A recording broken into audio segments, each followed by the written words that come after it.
Sud Radio, les Jeux dans tous leurs états. Thierry Guerrier, Joseph Ruiz. Avec Joseph, on essaye de faire de Sud Radio, en effet, et puis Christine Bouillot aussi le soir dans les vraies voix des JO. On essaye de faire de Sud Radio la radio des JO avec les coulisses et les actualités, l'actualité chaude des JO. Alors, elle n'est pas toujours drôle, hein, c'est la polémique, la controverse entre Palestiniens et Israéliens. Comment va se passer leur cohabitation entre une délégation palestinienne qui demande au CIO d'exclure les Israéliens et les Israéliens qui sont H24 sous protection, très surveillés, puisqu'il y a des menaces qui ont été proférées. Mais enfin, on ira aussi s'intéresser aux histoires insolites des JO avec un grand monsieur, disons-le, hein, Gérard Roltz, qui est très respecté dans ce pays, un grand journaliste sportif qu'on est ravi de retrouver en direct, un grand de la deuxième chaîne de télévision. Je dis la deuxième chaîne parce qu'il a connu Antenne 2 et puis France 2 aussi. Les histoires insolites des JO, ça va nous faire sourire. Et puis on va se poser une question, tout simplement, qui est celle de savoir comment ça marche, les JO bien sûr, et comment ça marche à Paris et en Île-de-France, alors même que c'est compliqué de se déplacer avec un véhicule particulier.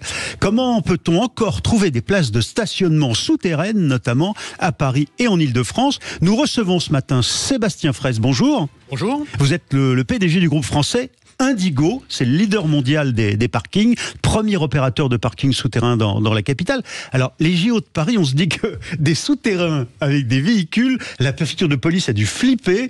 Comment est-ce que vous avez dû... Ça a dû complètement chambouler l'organisation de vos parkings. Alors en effet, situation exceptionnelle, mesure exceptionnelle, et donc on a un certain nombre de contraintes sur l'ensemble de nos parkings, les plus fortes et concernant les parcs qui sont situés directement sous les sites où vont se tenir les épreuves. Je pense à notamment l'esplanade des Invalides, bien sûr, et puis la place de la Concorde, dans lesquelles on a dû fermer le parc et les vider. Alors là, vous avez fait quoi? Vous avez visé les véhicules qui étaient là en permanence? Parce qu'il y en a quelquefois qui payent pour rester des jours et des jours. Eh bien, on a dû prendre contact avec l'ensemble des abonnés de ces parkings, 2000 personnes environ, pour leur demander effectivement de déplacer leur véhicule. Alors, sans être sponsor des Jeux Olympiques, vous avez le titre de supporter à la française de l'organisation des Jeux. Qu'est-ce que ça veut dire exactement? Oui, supporter officiel, effectivement, c'est un statut dont on est très fier. Ça veut dire simplement qu'on est amené à contribuer à la réussite de cette belle fête, à la fois en apportant les solutions de stationnement pour les flottes de l'organisation elle-même. Il faut bien stationner ces véhicules pendant la nuit. Et puis en mettant en ligne des produits de stationnement pour l'ensemble des épreuves, pour permettre à l'ensemble des futurs spectateurs de trouver la meilleure formule pour vivre les Jeux de manière sereine et apaisée, et j'allais dire festive. Et leur supporter, c'est pas sponsor, c'est-à-dire que vous encadrez pas, par exemple, vous ne payez pas une pub avec un champion, ou non, votre marque est présente comme supporter. C'est une forme de partenariat avec le CIO. Voilà, absolument. Ça veut dire qu'on apporte, une contribution matérielle, des solutions de stationnement, notamment comme je l'indiquais pour l'organisation. Mais nous ne sommes pas effectivement dans le top niveau des sponsors. Bon, alors on se pose la question, est-ce que vos abonnés franciliens ils vont pouvoir quand même se garer? Comment est-ce que vous allez organiser tout ça? Alors effectivement, ça va être une période relativement chahutée, on va pas se mentir. Donc il y a les parcs que j'évoquais qui ont été fermés, les Invalides, la Concorde, mais également École militaire Champ de Mars, pour les raisons que j'indiquais, c'est le lieu d'organisation d'épreuves. Et puis on aura pour les autres parkings parisiens ponctuellement des contraintes d'interdiction d'accès quand par exemple on va passer une course cycliste ou le marathon, voire le triathlon. Donc à ces moments-là, on apportera beaucoup de communication, essayant d'être le plus clair possible auprès de nos abonnés qui vont de toute façon être en veille. Ils en ont besoin. Ils vont en avoir besoin, ils vont être en veille parce que tout le monde a bien compris que pendant ces 15 jours, rien ne serait comme d'habitude. Et donc, puis beaucoup de gens sont partis de Paris. Et puis surtout, on se dit, ça sert à rien de venir avec un véhicule parce qu'on pourra pas rouler, et puis on pourra pas se garer. Or ça, c'est pas vrai. Il y a quand même des places qui restent encore disponibles. Oui, on a effectivement beaucoup de places à disposition, mais on propose également des formules pour encore une fois, pour que les choses se passent de manière la plus sereine possible, des formules pour se stationner aux portes de Paris seulement, pour pouvoir continuer son trajet. Et il y a tous ceux qui louent un Airbnb ou une chambre d'hôtel en périphérie, français, étrangers, et qui, pour certains étrangers, louent une voiture. Là, ils auront des places autour de Paris. Ils auront des places autour du Paris, rien que le groupe Indigo propose 130 000 places en Ile-de-France, donc il y a de quoi faire. Et on a fait évoluer notre site de commercialisation, Indigo Neo, en permettant aux spectateurs de rentrer par l'épreuve, c'est-à-dire j'assiste tel jour à l'épreuve de natation, eh ben, on va vous faire la proposition des meilleurs parkings les mieux situés par rapport à la localisation. Alors on peut se poser quand même la question, quel est le véritable lien entre Indigo, leader sur les parkings, et le sport? Mais votre marque contribue aussi au sport amateur, mais de quelle manière concrètement? Oui, effectivement, le sport est très présent chez Indigo. Alors déjà, on a un rituel dans le groupe, c'est que tous les 2 ans, nous organisons le Raid Indigo, c'est pour nos salariés. Il y a des équipes qui nous sont envoyées de l'ensemble des pays du groupe. Alors qu'est-ce que c'est? C'est 3 jours de compétition sportive. Et ils font quoi? Physique, Quelles épreuves? Des épreuves de vélo, potentiellement de course à pied, de natation, de canoë. Enfin, voilà, tout ce qu'on peut trouver à la fois accessible, mais quand même exigeant. Et le PDG participe? Le PDG vient supporter parce qu'il a besoin d'être présent et de voir un maximum de collaborateurs, mais l'ensemble de mon comité de direction participe. Et effectivement, on a des équipes qui nous viennent de Pologne, du Brésil, du Canada, donc c'est formidable. Alors vous aidez beaucoup le sport amateur surtout, hein. Vous n'êtes pas le sponsor de tel ou tel champion. Vous êtes dans le foot, si j'ai bien compris, rugby, vous parlez de rugby santé, à Toulon par exemple, et puis de cyclisme. C'est quoi rugby santé?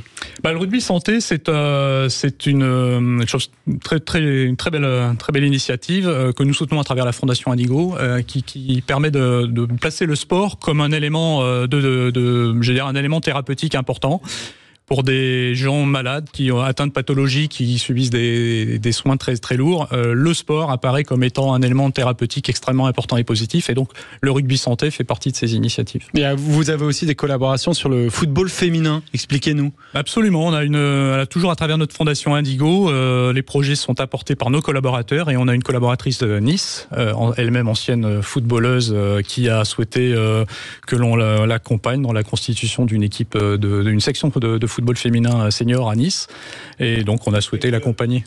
Quel club? Le club à Nice, alors je pense pas que ce soit l'OGC Nice, le plus connu, mais effectivement un club sur la région de Nice. Ouais. Bon, mais alors vous, personnellement, est-ce que vous allez suivre les JO? Sébastien Fraisse, PDG d'Indigo. Alors moi, je vais les suivre à la fois, j'ai la chance de pouvoir assister à certaines épreuves, et je serai dès dimanche soir spectateur, je l'espère, de la première médaille d'or de Léon Marchand, natation, à la Défense Arena. Donc vous irez. Ah oui, celle de Léon Marchand, de la première médaille d'or, d'accord. La première de la série, j'espère qu'il y en aura d'autres. On espère, il peut en avoir 2 ou 3, effectivement. Voilà, et puis je continuerai. Donc vous serez sur place, vous allez à l'Arena. Oui, absolument, c'est un moment historique, ça fait un siècle qu'on attendait ça en France, donc ce sera en tant que Français et Francilien, ce serait dommage de ne pas en profiter. Et vous aimez le foot, vous allez suivre le foot? Alors j'aime beaucoup le foot, mais j'avoue que c'est pas ma priorité sur la période olympique. Je pense pas que le football ait besoin des Jeux Olympiques. On sort de l'Euro, on est un peu déçu d'ailleurs, on va pas se mentir. Non, pour moi les Jeux Olympiques, c'est justement le moment de regarder les sports qu'on ne voit pas le reste de l'année, voire pendant 4 ans. Je prends l'escrime, le judo, la natation. Vous êtes d'accord avec Michel Platini qui dit ça aussi? Ouais, je suis plutôt d'accord avec ce qu'il dit, même si évidemment, si la France va loin, comptez sur moi pour regarder les matchs, et puis être très fier si on a la médaille d'or, mais voilà, je pense pas que ce soit la priorité, le football, pendant la période olympique. On ne sait pas toujours qu'Indigo, c'est une marque française, mais qu'en fait vous êtes leader mondial, et on se dit que c'est un métier assez facile, on gère des parcs, on gère de l'espace. Non, c'est très technique, intelligence artificielle, aujourd'hui une difficulté avec les batteries qui prennent feu parfois. Enfin, vous avez toute une série de métiers nouveaux au fond, et surtout vous êtes présent dans le monde entier. C'est quoi le leader mondial? Vous êtes où? Vous gérez des parkings où? Aujourd'hui, on est dans 10 pays, à la fois en Europe et sur le continent américain. Donc c'est le Brésil, la Colombie, le Canada, Luxembourg, l'Espagne, la Suisse, la Belgique, la Pologne, bien entendu la France, Andorre. Et effectivement, c'est une activité, un secteur en pleine évolution, puisque les villes évoluent, on le voit bien, et donc il nous faut accompagner bientôt, il n'y aura mouvement. plus de parking puisqu'il n'y aura plus de voitures. Alors, c'est pas tout à fait comme ça que ça se passe, même il y aura des voitures électriques. On aura exactement. En fait, ce qui se passe, c'est que les flottes de véhicules, la nature, leurs caractéristiques évoluent, donc on est amené à faire évoluer nos ouvrages. Donc, pour les véhicules électriques, on en parlait, les bornes, mais également les vélos. Voilà, les vélos se gardent dans les parkings souterrains désormais, et il faut les accueillir correctement. Et c'est bien parce qu'on se les fait souvent voler. Et pas chez Indigo. Voilà. Écoute, ça je sais pas, mais on ira le vérifier. La conclusion en tout cas de cette interview, Sébastien Fraisse, donc PDG du groupe français Indigo, c'est que vous dites aux gens, vous pouvez encore venir en Ile-de-France, voire à Paris, en voiture, pendant les JO, vous pourrez vous garer. C'est ça, j'ai bien compris. Absolument ça, à condition de préparer son voyage. Voilà, n'apportez pas de stress inutile, préparez votre voyage, réservez votre stationnement et on vous accueillera avec plaisir. Merci Sébastien Fraisse d'avoir été l'invité des JO dans tous leurs états. On va aller faire un tour sur le village olympique notamment, je crois, avec Clément Arion. Bonjour Clément. Bonjour à tous, bonjour aux auditeurs. Alors, vous êtes au Palais des Congrès exactement de Paris, parce que c'est devenu la grande salle de presse des JO. On va évoquer avec vous et Joseph Ruiz la complexité de la couverture médiatique internationale, qui est évidemment une des plus folles, une des plus grandes, une des plus belles que la France ait eu à vivre. Peut-être avec la visite du pape, peut-être que c'était un des moments où il y a eu le plus de journalistes étrangers. Comment ça se passe? Expliquez-nous. Clément Arion pour Sud Radio. Et ben là, je vous avoue qu'il y a un peu de queue ce midi pour aller récupérer son accréditation, dispositif exceptionnel pour ces Jeux Olympiques. 26 000 journalistes accrédités et également 8 000 journalistes comptés comme non accrédités. 34 000 donc au total. Pour les événements les plus demandés, il n'y a même pas assez de place pour accueillir tous les journalistes. C'est le cas notamment pour la cérémonie d'ouverture, de clôture et également les finales de natation et les finales de basket. Et puis il y a également un dispositif audiovisuel impressionnant avec la mise en place de l'Olympic Broadcasting Service Centre qui permet la captation de 4 000 heures d'images en direct pour 11 000 heures de diffusion partout dans le monde. Alors Clément, on entend beaucoup parler des Américains. Apparemment, ils sont arrivés en nombre et le dispositif est impressionnant. Expliquez-nous ça. Ouais, c'est le cas notamment pour la NBC, la chaîne américaine. Elle a déboursé 7 milliards de dollars pour diffuser les Jeux Olympiques aux États-Unis. Énorme. La NBC c'est énorme. C'est énorme. Elle arrive notamment avec 1800 employés logés à l'hôtel. On comprend alors. Un plateau installé sur la terrasse du Café de l'Homme au Trocadéro. Je ne sais pas si vous voyez, Joseph et Thierry. C'est l'une des plus belles vues sur la Tour Eiffel de Paris. On y va dîner tous les soirs. Non, je plaisante. Si vous passez du côté de Bourse, vous allez voir le club USA qui prend vraiment tout. Ils ont mis un affichage extraordinaire. Alors, certains passeront et se demanderont si vraiment ils prennent place des lieux, mais c'est impressionnant. C'est vrai. Ces clubs de nations, Club France, Club Team USA, c'est des lieux, des villages en quelque sorte dans le village pour VIP où les gens payent d'ailleurs. Là, ils ont pris possession. Ouais. Alors Clément, l'ambiance qui règne parmi les confrères, c'est quand même c'est la crainte d'attentats ou c'est au contraire l'idée que Paris est une fête comme disait Hemingway? Ouais, pour l'instant, j'ai plutôt l'impression que l'heure est à la fête. Voilà, tout le monde discute un petit peu entre eux en anglais, évidemment, vous vous doutez bien. Mais voilà, tout le monde récupère son petit collier d'accréditation et l'ambiance est plutôt bon enfant pour le moment. Bon, c'est une bonne nouvelle. Merci beaucoup, Clément Arion. Merci à vous. Sud Radio. Sud Radio. Parlons vrai. Parlons vrai. Sud Radio. Parlons vrai. Sud Radio, les Jeux dans tous leurs états. Thierry Guerrier, Joseph Ruiz. Et Joseph, on va parler santé, parce que quand même, il y a une petite épée de Damoclès, là, en tout cas, certains s'inquiètent du retour du Covid. Et effectivement, le port du masque chirurgical redevient obligatoire aux urgences pendant toute la durée des Jeux Olympiques de Paris. Ce sera jusqu'au 11 août. Pour en parler, on est à l'antenne avec docteur Bruno Megarban. Bonjour. Bonjour, docteur. Bonjour. Vous êtes chef du service de réanimation à l'hôpital Lariboisière. Alors, pourquoi avoir pris cette décision ? Mais écoutez, depuis début juin, nous avons un petit rebond épidémique de la Covid-19 avec une circulation un peu plus musclée du virus. Et évidemment, avec l'approche des Jeux Olympiques, le brassage de populations venant d'horizons différents, il est à craindre qu'il puisse y avoir une accélération de la circulation du virus. Et de fait, à l'hôpital, il y a des personnes plus fragiles et donc le masque fait partie des moyens de prévention de la diffusion des infections virales. D'ailleurs, pas que la Covid, mais de l'ensemble des virus des infections respiratoires. Ouais, vous dites, docteur, au fond, quelques millions, on n'en attend plus tout à fait 15, mais quand même, quelques millions de gens qui viennent à Paris, qui sont français, qui sont étrangers, au moins 2 millions d'étrangers. Autant se préparer, notamment nous, les soignants, en essayant de prévenir le fait d'avoir ces virus qui traînent et de les attraper, quoi.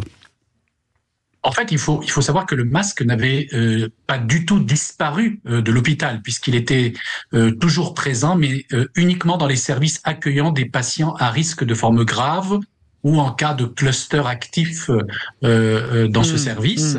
Mais aujourd'hui, il est un tout petit peu plus étendu, notamment aux urgences, qui est la porte d'entrée de l'hôpital, où des patients peuvent venir consulter pour des syndromes infectieux et évidemment la Covid, mais aussi la rougeole, la coqueluche, et les autres infections respiratoires peuvent être prévenues car il est toujours de mauvais aloi de venir à l'hôpital et d'y attraper une infection respiratoire. Alors par contre, les autorités prévoient pas pour le moment la mise en place d'une bulle sanitaire. Est-ce que c'est la bonne décision ? Oui, je crois que la souche du SARS-CoV-2 qui circule actuellement est un descendant d'Omicron et ce virus que l'on appelle le flirt n'est pas associé à des formes plus graves de la maladie. Pas de panique. Donc, oui, pas de panique du tout.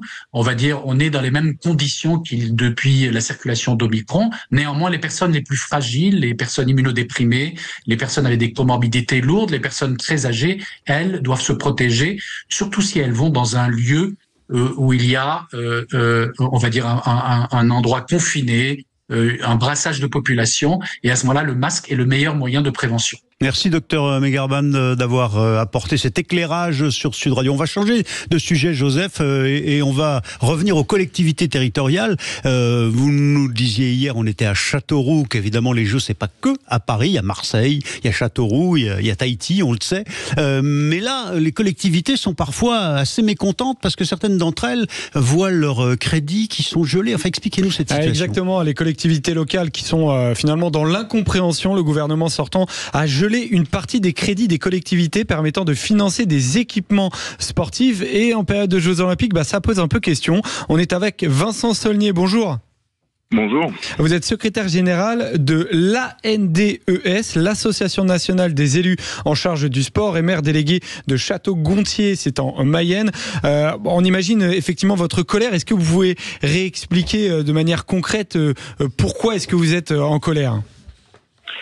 Notre réseau, en fait, qui comprend un peu plus de 8000 collectivités en France, est très actif avec près de 200 élus locaux qui siègent dans ce qu'on appelle les conférences des financeurs, qui, pour faire simple, répartissent les crédits de l'Agence nationale du sport dans toutes les régions françaises. Entre les infrastructures Absolument. Et donc, on attribue un certain nombre de crédits dans le cadre de différentes enveloppes au titre de l'emploi ou encore des équipements structurants type gymnase, terrain de foot synthétique, piscine.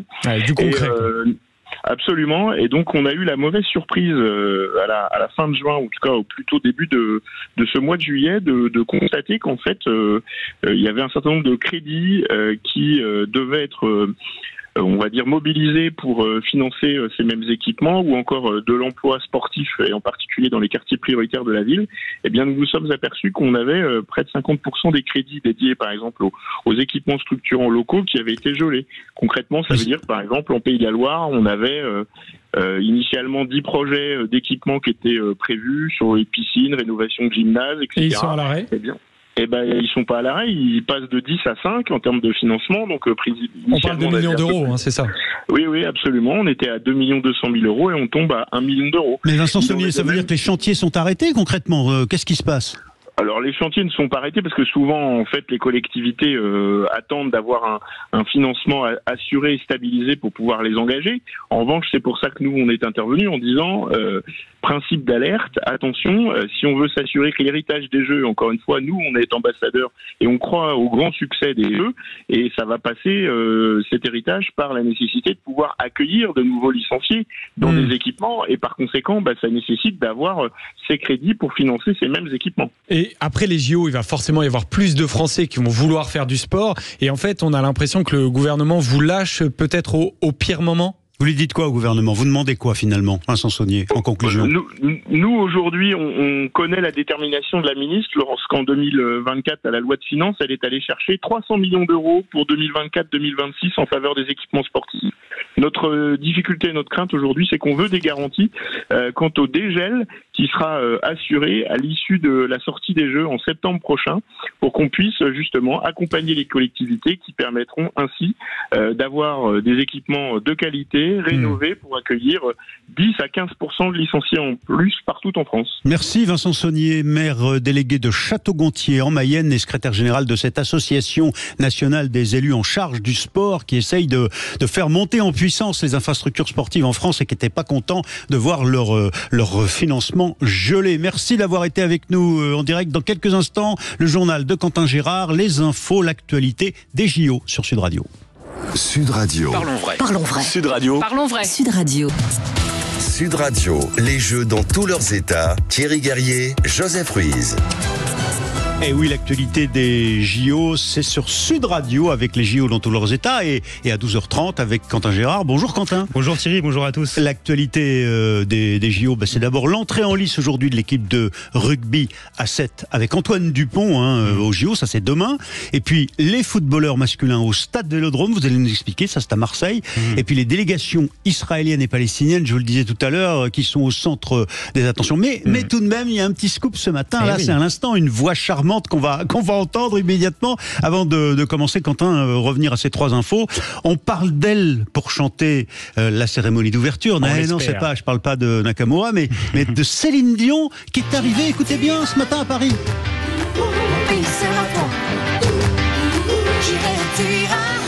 Oui, coïncidence ou pas, 3 jours avant l'événement, l'avion de la chanteuse a atterri à Paris-Le Bourget aux alentours de 11h ce matin, selon des informations de RTL. Ils avaient planqué quelqu'un là-bas, les confrères, au Bourget. Et alors qu'hier, Amélie Oudéa-Castéra, la ministre des Sports, laissait planer le suspense quant à sa venue, en ne disant ni oui ni non. Et Céline Dion aurait même rendez-vous dès cet après-midi avec la maison de couture Dior pour un essayage. Ce serait vraiment une magnifique surprise de savoir Céline Dion présente et potentiellement chanter, parce qu'on connaît tous ces problèmes de santé. Retour aux autres infos de la journée, Quentin. L'équipe de rugby à 7 d'Antoine Dupont va ouvrir le bal pour les Français avec un premier match contre les États-Unis, c'est ça ? Oui, c'est ça. C'est à suivre dès 16h30 demain pour une compétition qui va se terminer samedi. Antoine Dupont était hier aux 20h de France 2 pour en parler. Depuis le début, on savait que le format serait particulier, qu'on arriverait au village et qu'on commencerait 3 jours après.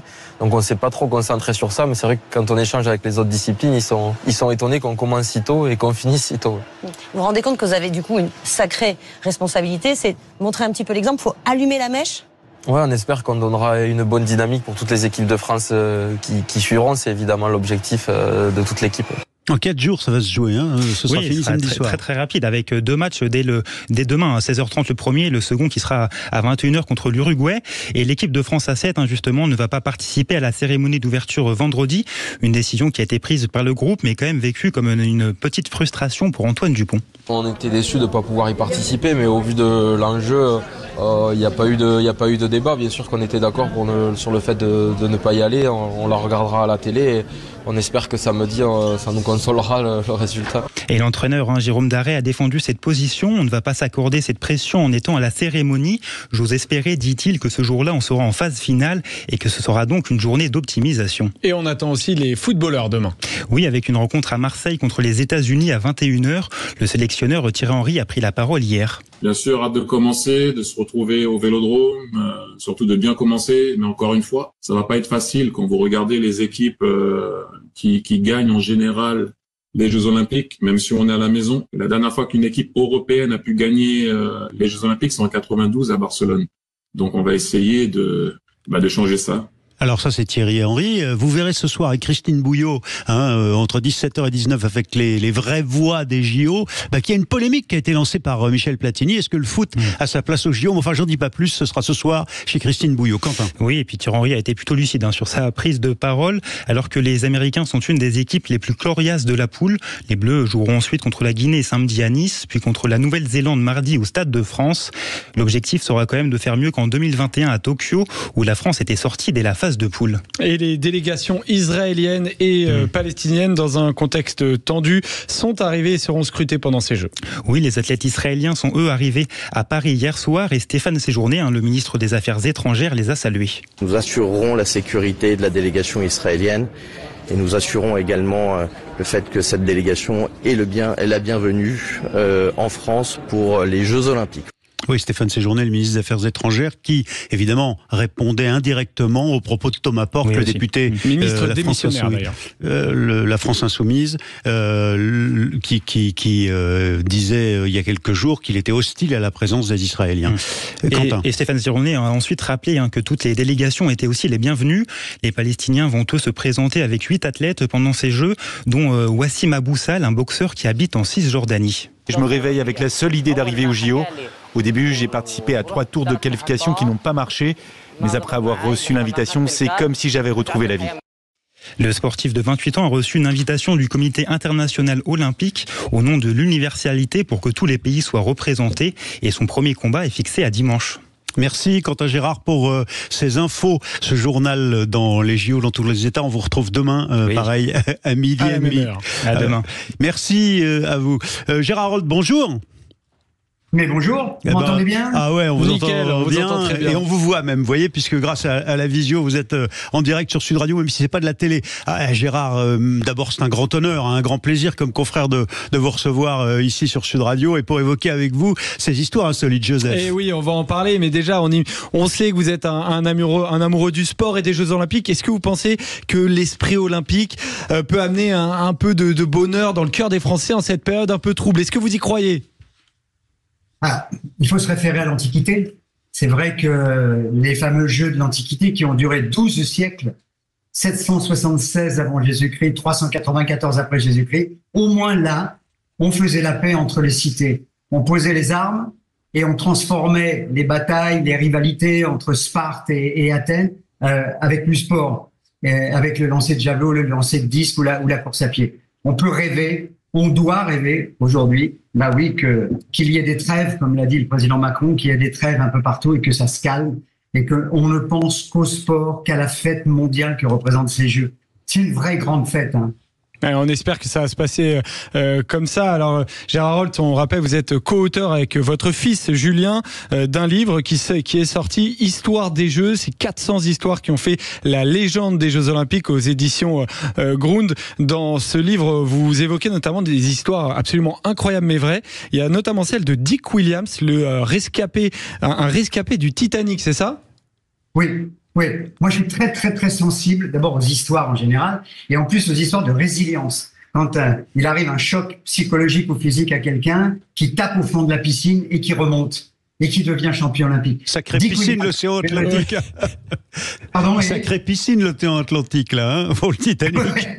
Alors, en 3 mots, Dick Williams, jeune étudiant brillant, très bon tennisman. Son père lui dit, je t'ai inscrit à Harvard, viens, on va prendre le bateau et on va en Amérique. Ils vont à Southampton le 10 avril 1912 et ils prennent le Titanic. 14 avril, le bateau coule.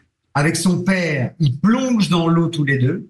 Son père, malheureusement, est tué par la cheminée. Mais le destin, c'est que la vague provoquée par la cheminée qui coule pousse le jeune Dick Williams vers un canot de sauvetage.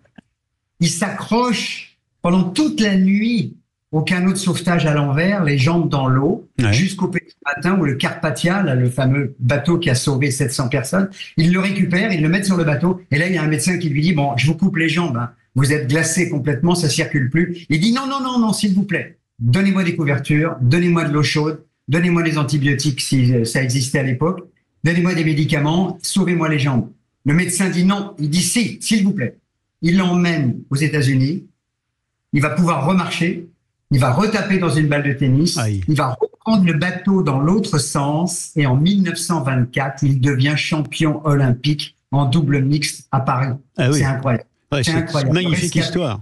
Alors il y a d'autres histoires comme ça dans votre livre, Dick Williams, comme vous dites, qui était champion de tennis donc et qui a joué à Paris dans ces JO de Paris il y a un siècle. Et puis on a appris là, alors je reviens à aujourd'hui, Gérard Roldt. Le rappeur américain Snoop Dogg figurera parmi les porteurs de la flamme olympique vendredi là pendant la cérémonie.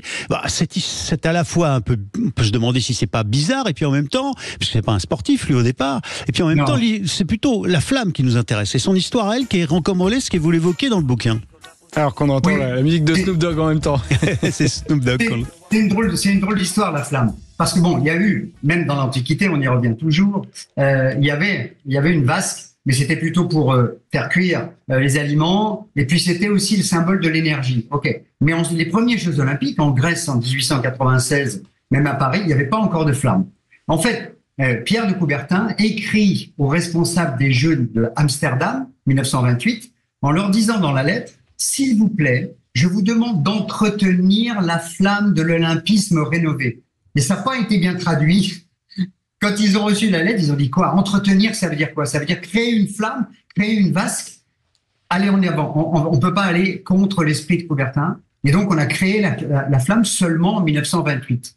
Et puis, malheureusement, ce sont les nazis qui l'ont organisé. C'est Goebbels qui l'a organisé en 1936. C'est-à-dire, on allume la flamme olympique avec les rayons du soleil. Et puis ensuite, de relais en relais, on l'amène jusqu'au stade olympique, porté par des sportifs en combinaison blanche. C'était tout à fait dans l'esprit du parti nazi, ça. Le relais, la force, l'énergie, enfin bref, la pureté. Et malheureusement, c'est Goebbels qui a inventé le relais. Oui, mais c'est resté. Et le symbole est plus fort que la dureté du nazisme, c'est celle de l'idée de se passer entre humains, le feu de l'espoir, le feu de l'enthousiasme, le feu de la fraternité, Joseph. La solidarité, la fraternité, l'énergie. C'est vrai que le feu représente absolument ça. Absolument, oui, la solidarité. Ouais, et parfois le sport est utilisé à des fins politiques. Et alors, ce qui est étonnant quand on a aussi préparé cette interview avec vous, Gérard, c'est que vous nous avez confié que oui, les athlètes des Jeux Olympiques se sont déjà affrontés dans la Seine pendant d'autres Jeux Olympiques. Expliquez-nous ça, j'étais assez étonné. Alors, nous sommes quand même, il faut le répéter là à 3 jours, nous sommes quand même la première, je veux dire, capitale au monde à avoir 3 fois les Jeux Olympiques. Ouais. Donc, 1906, 1924. Coubertin a fait un très mauvais coup d'ailleurs à Athènes, parce qu'il ne leur avait pas dit qu'ensuite il voulait Paris. Les Grecs, en 1896, pour les premiers Jeux, pensaient qu'ils allaient les garder pour toujours. Puis Coubertin a dit non, moi je suis de Paris, moi je suis français, je veux les Jeux. Donc organisation à Paris en 1900. Ah oui, c'est ça, 1924. Dans la Seine, en 1900. Alors, les Jeux, déjà, ça a été un fiasco terrible. Parce que c'était en même temps que l'exposition universelle. Donc la Tour Eiffel, l'expo universelle avec les différents villages qui venaient de toutes les nations. Ça a duré 5 mois et demi, les Jeux. On peut se plaindre aujourd'hui.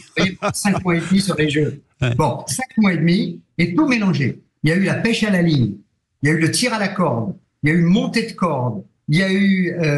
c'était incroyable. Il y a eu apnée, c'est-à-dire la plus grande distance à faire sous l'eau. Et puis, dans la Seine, donc on s'est baigné avec une épreuve incroyable. Natation avec passage de barque. C'est-à-dire qu'on nageait, on arrivait sur une barque, il fallait grimper sur la barque, il fallait redescendre de l'autre côté. Mais c'est incroyable. On peut avoir aujourd'hui le skateboard. En fait, on a déjà eu des sports olympiques incroyables. Il y a beaucoup de sports olympiques, en fait.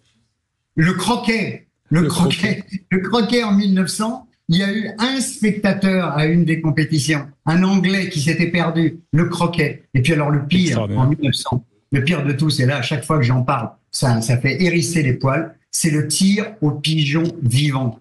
En 1900, au Bois de Boulogne, ils ont tiré sur 300 pigeons vivants. À une autre époque. C'est partie des épreuves olympiques. Imaginez si on rétablissait ça aujourd'hui, le scandale. Gérard Holtz, en tout cas, éminent confrère, journaliste sportif, co-auteur avec votre fils Julien Holtz du livre Histoire des Jeux, 400 histoires qui ont fait la légende des Jeux Olympiques aux éditions Grunt.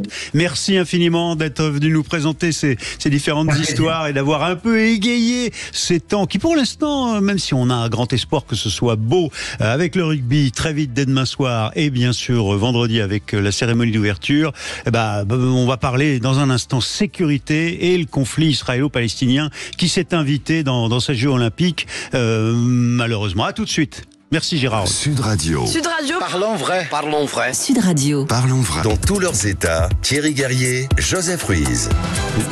Les coulisses et l'actualité des JO, et nous vous le disions, le conflit israélo-palestinien s'est invité aux Jeux Olympiques. Les athlètes israéliens sont protégés H24 après les menaces. Et puis la Palestine, la délégation palestinienne demande au CIO l'exclusion d'Israël, Joseph. Ouais, effectivement, le comité olympique palestinien a formellement demandé au comité international olympique l'exclusion immédiate d'Israël des Jeux Olympiques de Paris 2024. Le comité olympique palestinien estime qu'Israël a violé la trêve olympique en menant des bombardements sur Gaza, ayant eu pour conséquence des victimes civiles. Pour en parler, on est avec Kevin Vessière. Bonjour. Bonjour. Vous êtes professeur en géopolitique du sport, auteur de Géopolympics, les grandes histoires géopolitiques des JO. La demande de la Palestine, est-ce que véritablement elle arrive tard? Est-ce qu'elle peut aboutir? Elle a très peu de chances d'aboutir, cette demande, puisqu'elle intervient finalement à 3 jours du début des Jeux Olympiques. Vous avez déjà les athlètes israéliens qui sont sur place. Et surtout, même si la demande du CNO de la Palestine est légitime, il lui faudrait toutefois le soutien de plusieurs comités nationaux olympiques, puisqu'on rappelle qu'en fait le CIO c'est 206 comités nationaux olympiques, et aussi l'appui de comités nationaux olympiques de poids pour que sa demande aboutisse, parce que le CIO, le plus possible, il veut la neutralité politique de son événement phare que sont les Jeux olympiques, avec aussi tout le précédent qui est autour des athlètes israéliens. Donc cette demande a très peu de chances d'aboutir. Alors on imagine en plus que logistiquement ce serait une catastrophe et extrêmement compliquée à gérer, parce que là ça y est, ils sont arrivés, les deux délégations sont arrivées. Combien sont-ils d'ailleurs du côté israélien comme du côté palestinien, Kevin?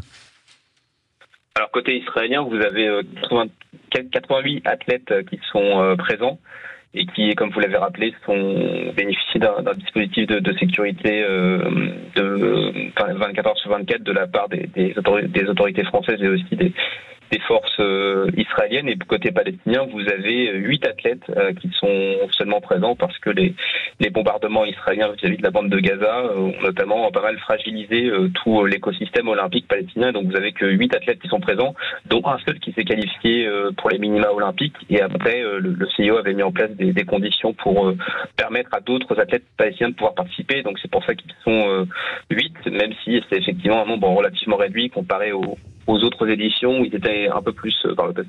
Oui, alors la délégation israélienne, et Israël est assez fier de pouvoir présenter parmi les champions, en tout cas les sportifs de cette délégation, l'un de ses citoyens qui est à la fois israélien, certes, mais à moitié juif et à moitié musulman, puisque son père est arabe, si je ne m'abuse, arabe palestinien lui-même, et il est citoyen israélien.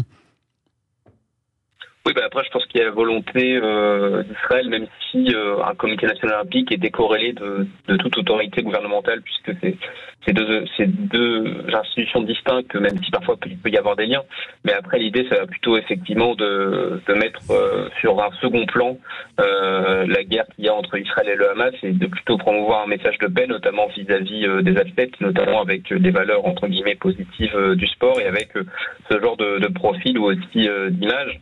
Par contre, c'est vrai que si en corollaire vous avez des bombardements qui continuent sur la bande de Gaza, en tout cas, ça biaisera le message que veut porter la délégation israélienne, et puis ça peut peut-être envenimer le débat qu'il y a autour de la participation des athlètes aux Jeux Olympiques de Paris 2024. L'athlète dont je parlais est nageur, Joseph. Ah, exactement, et les athlètes israéliens qui ont une relation forcément particulière avec les Jeux Olympiques depuis les attentats à Munich en 1972, il y avait eu 11 morts, on le rappelle. Kevin Vessière, vous êtes géopolitologue du sport, vous évoquez le dispositif de sécurité. Est-ce qu'on sait un peu plus exactement comment ça va se passer? Parce que vous avez parlé d'une collaboration entre les deux pays. Qui véritablement va s'occuper de ces athlètes, et est-ce qu'il y a un dispositif vraiment particulier? Est-ce qu'ils sont protégés individuellement, par exemple? Alors après, pour le détail du dispositif, je ne l'ai pas forcément précisément. Mais par contre, oui, ce qui est sûr, c'est que comparé à d'autres délégations, notamment c'est vrai que la délégation israélienne sera particulièrement suivie, notamment effectivement pour les protéger, pour pas que le précédent se reproduise. Vous avez vu qu'il y a les Jeux Olympiques de Munich 1972, et effectivement, c'était les athlètes israéliens qui avaient été pris pour cible par l'organisation terroriste palestinienne Septembre Noir. Voilà, pour finalement en réponse à la guerre des 6 jours de 1967.